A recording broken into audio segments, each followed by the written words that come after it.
Hey everyone, welcome back. I've got another book haul for you today.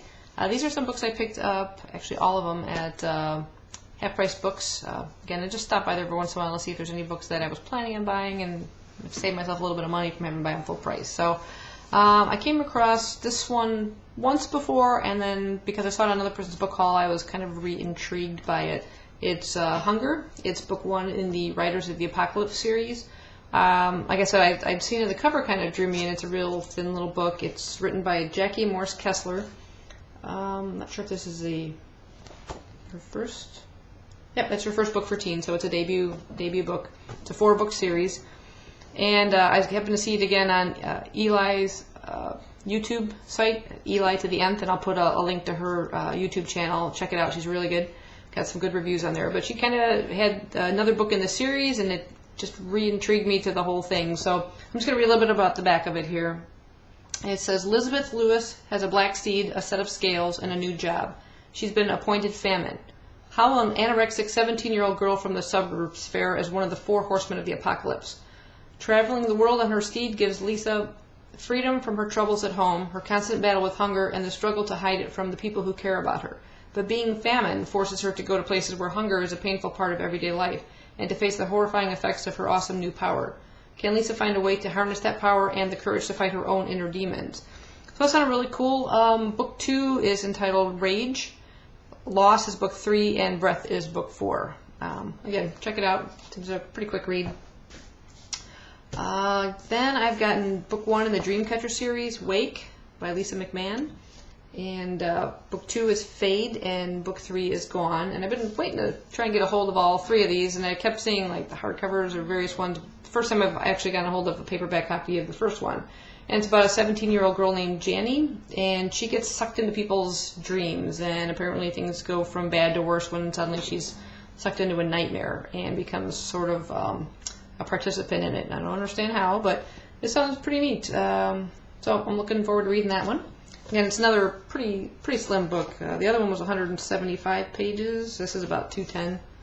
I'll probably not start this until I at least get the other 2 in the trilogy. After that, I picked up another book 1 in the trilogy by Neal Shusterman. It's Everlost. It's book 1 in the Skinjacker series. And this one sounded really neat. I've seen various covers of it. Sometimes it has his name down the side. It's like an older version of it. It's listed grade level 7.1. I'll just read the back. Nick and Allie don't survive the car accident, but their souls don't exactly get where they're supposed to go either. Instead, they're caught halfway between life and death in a sort of limbo known as Everlost, a shadow of the living world, filled with all the things that places that no longer exist. It's magical, yet dangerous place where bands of lost children run wild, and anyone who stands in the same place too long sinks to the center of the earth. When they find Mary, the self-proclaimed queen of lost kids, Nick feels like he's found a home, but Allie isn't satisfied spending eternity between worlds. Against all warnings, Allie begins learning the criminal art of haunting and ventures into dangerous territory where a monster called the McGill threatens all the souls of Everlost. And this imaginative novel by Neal Shusterman explores questions of life, death, and what just might lie in between. So again, this is book 1 in the Skinjacker series, followed by Everwild and Everfound. And I probably, again, won't start that till I have the whole set. A while back, I picked up a book called House of Dark Shadows, which is number 1 in the Dreamhouse Kings, and I also have it as an ebook, which I think it's either free or only 99 cents as an ebook, so you might want to check that out. But I came across at Half Price Books Timescape, and this is actually book 4, so now I need to get Watcher in the Woods and Gatekeepers, which come in between those. There's like 6 books in total in the series. So House of Dark Shadows, Watcher in the Woods, Gatekeepers, Timescape, Whirlwind, and then Frenzy. And it's basically about the King family. They move into this old, I'm checking my notes here to remember, it's an old Victorian house in a small secluded town. And apparently there's a lot of strange things. There's a hidden hallway that has all these portals that lead off into faraway places within the house. And it just talks about their adventures and things that they come across. And this just continues the story, like I said. But someday I'm going to start that first book, and then I'll have to pick up the ones that are in between that. But it still looks really cool. Kind of interesting. Then I came across a couple hardcovers. This one is Switch by Carol Snow. I forget if this is... her first novel for teens, so another debut one. I'll have to pop it on my debut shelf there. And I'll read a little of the synopsis. This sounds really neat. Clare Martin has some serious body issues. Not much happens in Clare's sleepy beach town, but that's okay. All she wants is to hang out with her best friend, make the high school swim team, and convince Nate, the guy from her dreams, to stop calling her dude. And oh, she'd really, really like to stay in her own skin. Ever since Clare hit her teens, electrical storms have been making her switch bodies. Usually she's back to her old self in no time, but when something goes terribly wrong, she finds herself stuck as another girl. And not just any girl, but the icy beauty who has caught Nate's eye. Suddenly Clare goes from being Miss Average to Miss Gorgeous, the model thin blonde that every girl wants to look like, and every guy wants to date. Will she ever figure out how to get back to her old life? More importantly, will she want to? So, yeah, another cool YA book. Let's see. After that, I came across Hourglass, and I know there's another book fellow that called Timepiece. I don't know if this is going to be a trilogy. And again, I think this is I'm not sure if this is a debut or not. Oh, yep. It's her first novel. It's another debut book, so I have a lot to add to my debut author challenge, or at least a lot of choices. I don't think I would actually get through them all. Again, I'll read a little of a synopsis on this one, too. 1 hour to rewrite the past. For 17-year-old Emerson Cole, life is about seeing what isn't there. Swooning southern bells, soldiers long forgotten, a haunting jazz trio that vanishes in an instant. Plagued by phantoms since her parents' death, she just wants the apparitions to stop so she can be normal. She's tried everything, but the visions keep coming back. So when her well-meaning brother brings in a consultant from a secretive organization called the Hourglass, Emerson's willing to try one last cure. But meeting Michael Weaver may not change only her future, it may also change her past. Who is this dark, mysterious, sympathetic guy who's barely older than Emerson herself, who seems to believe every crazy word she says? Why does it feel like an electric current runs through the room whenever he's around? And why is it he's so insistent that he needs her to help prevent a death that never should have happened? And this is by Myra McEntire. Again, it's book 1 in the Hourglass, possibly trilogy, I don't know, but again, followed by Timepiece. And that Timepiece, I believe, is already out as well. And then, I've been wanting to pick this one up for a while. I finally got book 1 is available as a hardcover. Got a little mark on there, but again, it's a used hardcover. But this is Wither. It's number 1 in the Chemical Garden trilogy, and it's by Lauren DeStefano. I believe that's how it's pronounced, DeStefano.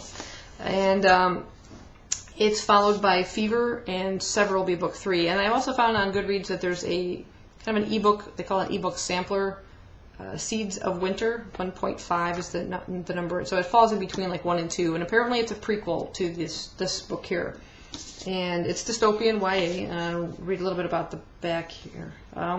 What if you knew exactly when you would die?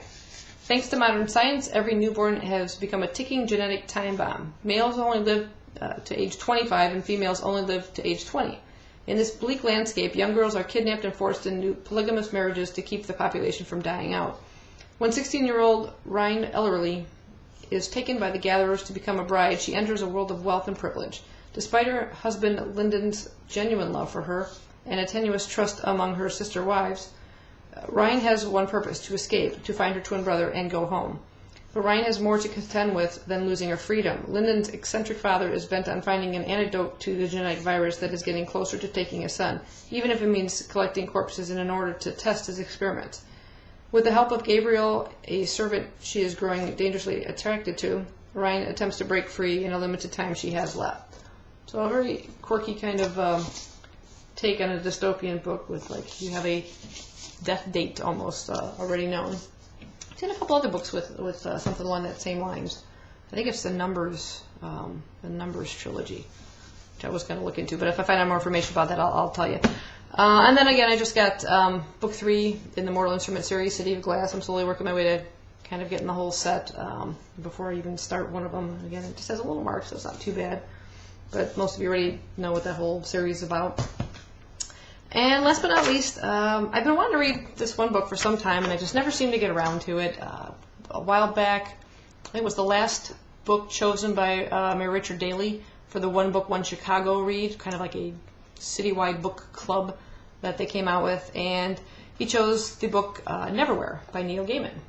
And a while ago I picked up the mass market copy at Half Price Books, and again, it just sat on my shelf, and then I was back there not too long ago and spotted this, which is a 10 CD set, runs for about 12 and a half hours, totally unabridged. It generally runs for $40, and I got it for like $19.95. It was complete set, still wrapped up, everything in mint condition, and I thought, well, perfect. If I can't just get myself to sit down and read it, and I don't seem to have the time, I'm going to listen to it in the car. So I've already started it. It is read by Neal Gaiman. Man has the most amazing voice. I mean, even if I didn't like the story, I think I would just listen to the thing just to hear his voice. But so far, the story is really interesting, and if you haven't heard about it, I will read a little bit about the back. And this was actually my first exposure to Neal Gaiman, other than maybe screenplays he's written and stuff like that, like Coraline. I've seen the movie Coraline. Never read any of his books, though. So this one's about Richard Mayhew. He's a young man with a good heart and an ordinary life, which is changed forever when he stops to help a girl he finds bleeding on a London sidewalk. His small act of kindness propels him into a world he never dreamed existed. There are people who fall through the cracks, and Richard has become one of them. And he must learn to survive in this city of shadows and darkness, monsters and saints, murderers and angels, if he is ever to return to the London that he knew. So it's adult sci-fi, very quirky characters and stuff in there. But I'm loving it so far. I say I'm probably only in like about 4 chapters deep, and it's really got like a disc 2. If you get a chance, pick it up. It's well worth it. At least for one I've gotten so far, I would probably recommend anything that this guy reads. Like I said, awesome reading voice. It reminds me a lot of the it's like the Harry Potter audios.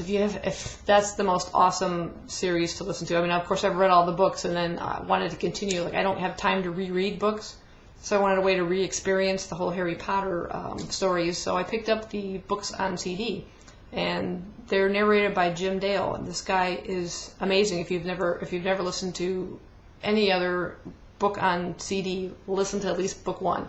The guy acts out all the voices. I mean, they're perfect. He's just awesome. I love his Hagrid. Every character is just fantastic. So that's definitely one of my recommendations, is to pick up some of the Harry Potter books on CD, and of course some of the ones I've mentioned today. Give them a listen. Give them a try. Hope you enjoy it. Hope you find something you might want to add to your lists. See you later.